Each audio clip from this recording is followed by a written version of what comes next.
Olimpiade 2000 sudah terjadi sekitar 22 tahun yang lalu. Di era itu, tim nasional basket USA berisi pemain-pemain muda seperti Kevin Garnett, Ray Allen, Jason Kidd, Vince Carter, dan lain-lain. Tentu mereka dengan mudah mendapatkan medali emas di sana. Vince Carter memang menjadi scoring leader dari tim ini. Namun tak hanya itu, di salah satu pertandingan grup melawan Prancis, ia sempat melakukan dunk mematikan ini.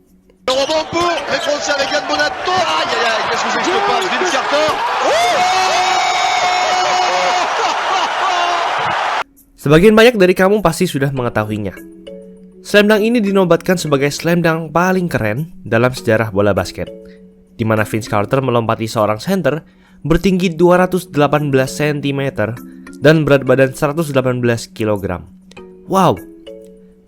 Bahkan pemain ini masih lebih tinggi 2 cm dari Shaq yang sudah terbilang raksasa di NBA. Saking kerennya, dalam bahasa Prancis, dunk ini dijuluki Le Dunk de la Mort, atau dalam bahasa Inggrisnya berarti Dunk of Death.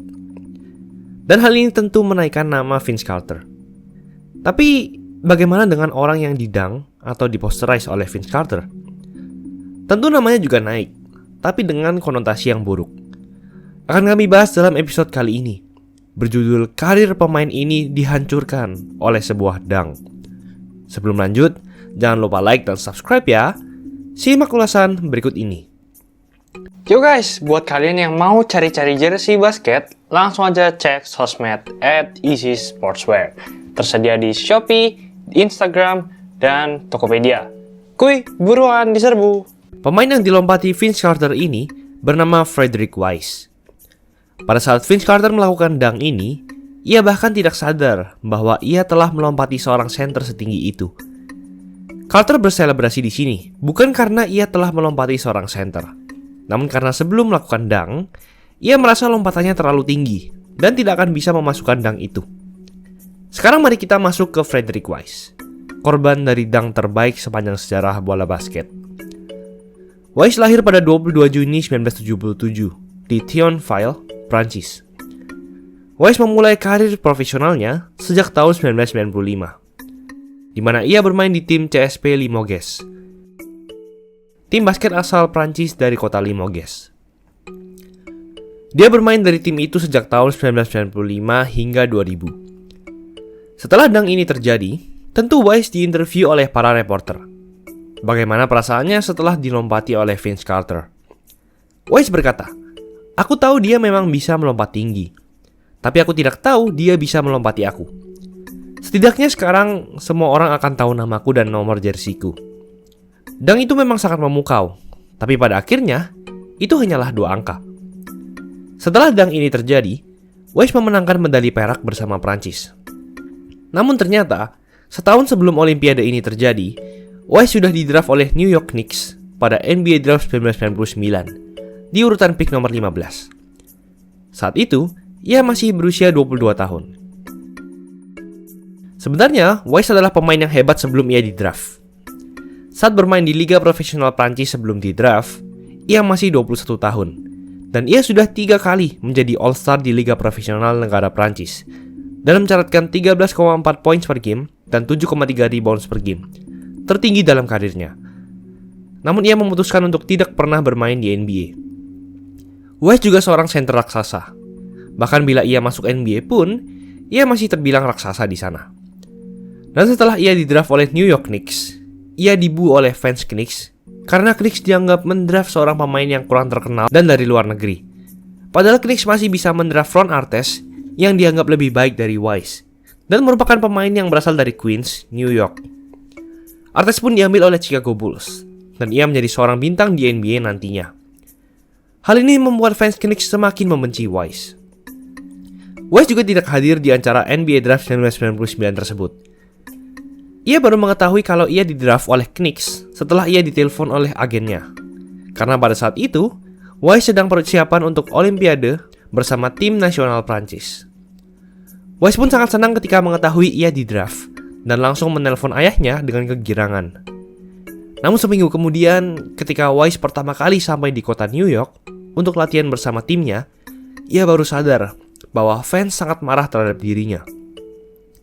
Para ofisial dari Knicks pun berkata kepada Wise, "Sebenarnya kami tidak mau mendraft kamu." General Manager sementara Knicks yaitu Ed Tapscott lah yang ingin mendraftnya. Meskipun Wise didraft oleh Knicks, ia tak pernah bermain di sana.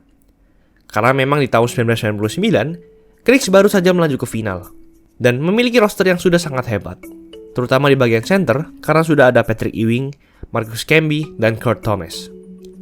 Jadi masuk akal bahwa pelatih Knicks saat itu, Jeff Van Gundy, tidak memasukkan Wise ke dalam roster pemain New York Knicks. Wise dan Van Gundy pun memiliki hubungan yang sangat buruk. Van Gundy sangat cuek saat berkomunikasi dengan Wise, karena dari awal, ia tidak ingin Knicks mendraft Wise. Wise hanya bermain di NBA Summer League, namun ia hanya mendapat menit bermain yang sedikit. Wise sebenarnya bisa menandatangani rookie contract dengan Knicks, namun ia memilih untuk menolaknya.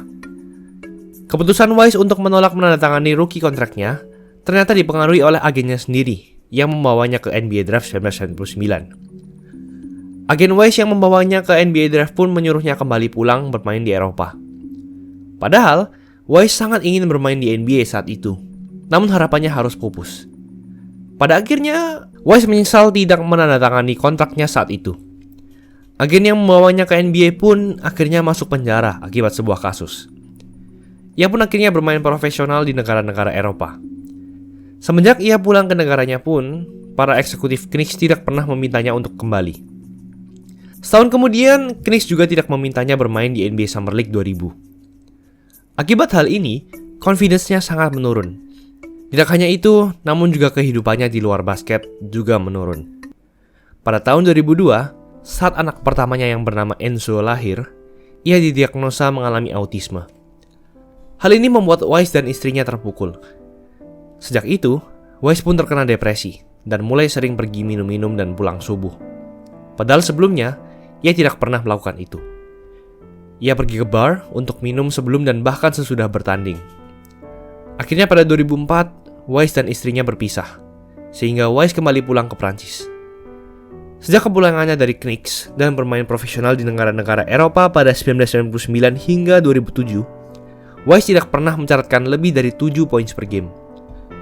Wise mengaku ia lebih suka kebiasaan minum-minum ketimbang latihan, dan tak heran performanya pun menurun drastis. Dan pada 2008 adalah keadaan paling dalam di hidupnya. Beberapa saat setelah tahun baru, ia memutuskan untuk mengakhiri hidupnya. Ia menyetir dan berhenti di pinggir jalan, dan meminum banyak sekali pil tidur untuk mengakhiri hidupnya. Sangat sedih melihat pemain yang hampir saja mewujudkan mimpinya di NBA, akhirnya harus berakhir seperti ini. Ia tidak diinginkan oleh tim yang mendraftnya sendiri. Ia sangat terpukul akan kenyataan anaknya yang menderita autisme dan tidak bisa lepas dari kebiasaan buruknya minum-minum. Namun kalau memang belum waktunya pulang, maka memang terjadilah. 10 jam setelah ia tidak sadarkan diri, Wise tiba-tiba bangun dan lupa mengapa ia bisa di sana dan apa yang telah ia lakukan. Lalu ia pun melihat sebuah kotak pil yang telah kosong dan kaget bahwa percobaan bunuh dirinya tidak berhasil. Sejak itu, Wise pun kembali ke jalan yang benar dan membangkitkan karirnya. Ia kembali bersama istrinya, ia menghilangkan kebiasaan minum, dan kembali lagi bermain basket profesional hingga pensiun pada 2011. Ia masih bertarung melawan depresi, namun ia dan istrinya berhasil memiliki sebuah bar dan toko tembakau di Limoges, Prancis. Ia pun ikhlas terhadap karir basketnya yang gagal di NBA. Dan juga ada suatu kejadian lucu, di mana saat ia berkunjung ke kota New York di tahun 2010-an, saat ia di airport, ada petugas yang mengecek pasportnya dan bertanya, "Bukannya kamu pemain yang didraft oleh Knicks?" Namun Wise pun menjawab, Bukan, itu sepupuku." Karena Wise tidak ingin terlibat dalam masalah dan mengungkit masa lalunya yang kelam itu. Itulah ulasan mengenai episode kali ini. Jangan lupa like, komen, dan subscribe agar channel ini bisa berkembang dan menghasilkan video menarik lainnya. Thanks for watching, I'll see you in the next video.